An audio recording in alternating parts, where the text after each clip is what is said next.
Your wedding doesn't become expensive on day one, it becomes expensive due to these mistakes.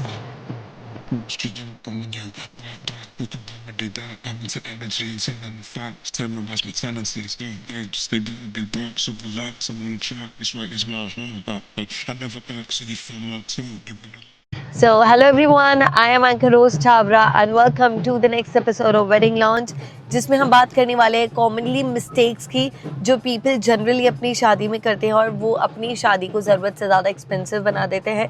जहाँ पर ज़रूरत नहीं भी होती है वहाँ पर वो स्पेंड करते हैं. So in this video I am going to tell you what are the common mistakes people generally make and वो अपने शादी को थोड़ा सा और एक्सपेंसिव बना देते हैं. So I have jot down few points जो मैं आपके साथ में शेयर करने वाली हूँ.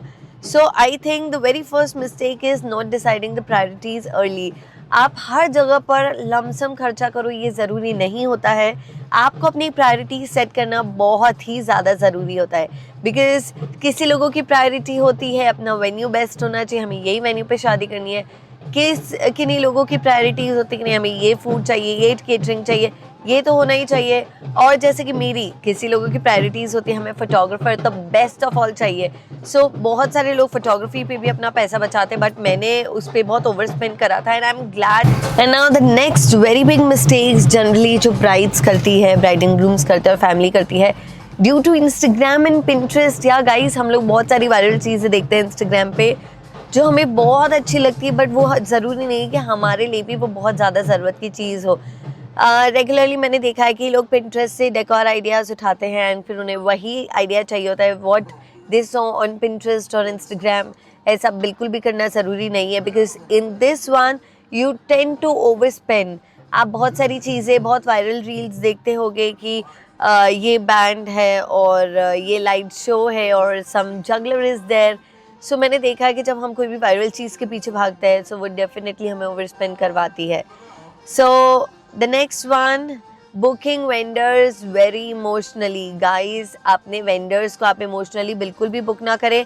जस्ट बिकॉज आपके रिश्तेदार ने वो वेंडर को बुक करा था डजंट मीन आप उन्हें करें. The next pointer, very important pointer जिसके बारे में कोई भी बात नहीं करता है, increasing guest list last moment. Guys मैंने मेरी वेडिंग में भी एक्सपीरियंस किया और मैंने बहुत लोगों से सुना है कि हमारे जो 50 से 100 गेस्ट बढ़े हैं तो आखिरी हफ्ते में बढ़े हैं. बिकॉज जो भी मिलते हैं हम बोलते हैं अरे शादी में आना है, शादी में आना है. So that is a very wrong thing और इसकी वजह से हमारा एक्सपेंडिचर बहुत ज़्यादा बढ़ता है. यू इवन अंडरस्टैंड कि 50 से 100 लोगों को बुलाने में आपके 2 से 3 लाख रुपए ज़्यादा खर्च हो सकते हैं. बिकॉज अगेन ये आपके डेकोर पे फ़र्क पड़ेगा, आप इससे आपके वेन्यू पे फ़र्क पड़ेगा एंड डेफिनेटली जो प्लेट कॉस्टिंग है, फूड कॉस्टिंग है वो तो बढ़ेगी. Moving forward for the next point जिसे हम काफ़ी बार इग्नोर कर देते हैं, द मिसलेनियस चार्जेस. सो मैंने कुछ मिसलेनियस चार्जेस की लिस्ट बनाई है जो मैं आपके साथ शेयर करने वाली हूँ. So couples usually forget the charges of electricity, gen set. ये म्यूज़िक वर्ल्ड में बहुत ज़्यादा यूज़ होता है. अगर आपका हल्दी मेहंदी फंक्शन है तो वो जो म्यूज़िक सिस्टम है वो जेन सेट पर ही चलेगा. अगर आपके बारात है तो बारात ऑन व्हील्स जेन सेट पर ही चलती है. एक्स्ट्रा लाइट्स, कभी कभी हमें एक्स्ट्रा लाइट्स की भी ज़रूरत पड़ जाती है अगर हमारा सनडाउन फंक्शन है एंड वो एक्सटेंड होता ही होता है बिकॉज हर फंक्शन लेट होना बहुत यूजुअल है वेडिंग्स में. एंड गाइस एक बहुत बड़ा खर्चा भी होता है जिसका तो कॉमन लोगों को पता भी नहीं है, द साउंड परमिट.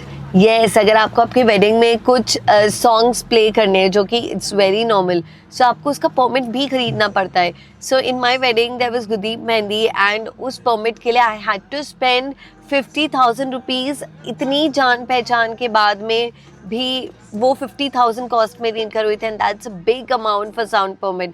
सो इसे हम बचा तो नहीं सकते हैं बट इसे ध्यान में ज़रूर रखा जा सकता है.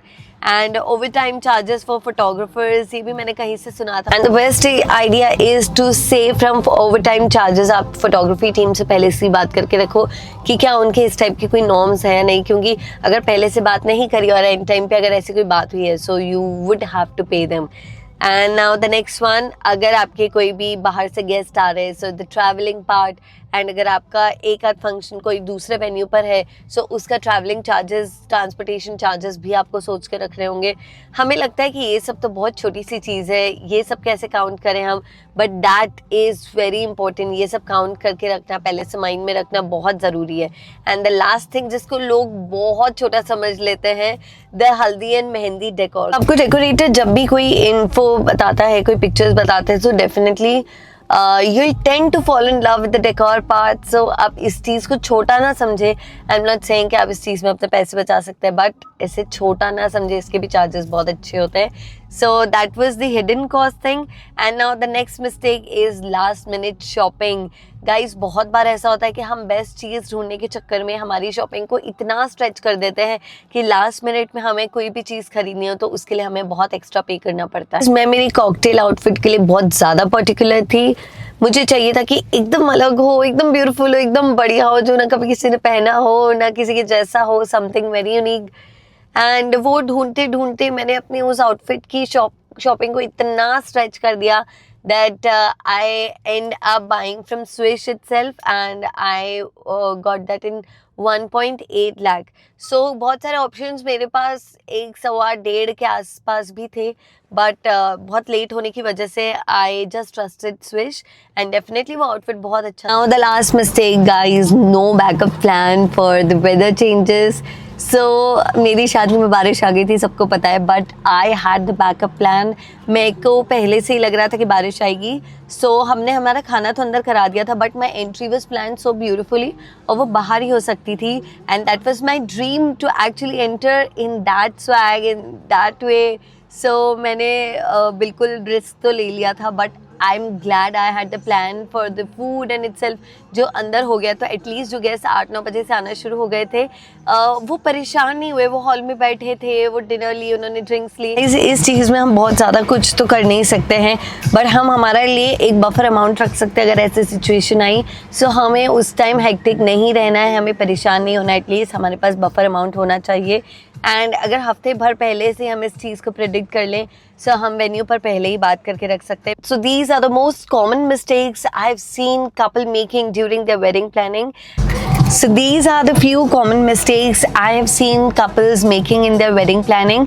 And अगर आप भी अपने काफ़ी पैसे बचाना चाहते हैं, मेनली इम्पॉर्टेंटली अपनी वेडिंग को स्ट्रेस फ्री बनाना चाहते हैं, सो मेरी पूरी वेडिंग लॉन्च की सीरीज़ आप ज़रूर चेक करें, बिकॉज मैं अपने आइडियाज़, अपने एक्सपीरियंसेस शेयर कर रही हूँ उन सभी सीरीज़ में। And do like, comment, share and subscribe to my channel if you like the idea. And next video आप ज़रूर चेक करें, जिसमें मैं आप सभी से बात करने वाली हूँ स्मार्ट बजट हैकिंग की, कि किस तरह से आप अपने पैसे बचा सकते हैं। इसमें तो हमने बात करी थी कि क्या क्या गलतियाँ लोग करते हैं जिससे आप गलतियों से बच पाओ और सीख पाओ, लेकिन अगली वीडियो में आप सभी जानने वाले हैं कि कैसे हम अपने स्मार्ट बजटिंग हैक्स यूज़ करके अपनी शादी में काफ़ी पैसे बचा सकते हैं। So thank you so much for watching the video. Have a great wedding planning. Bye bye.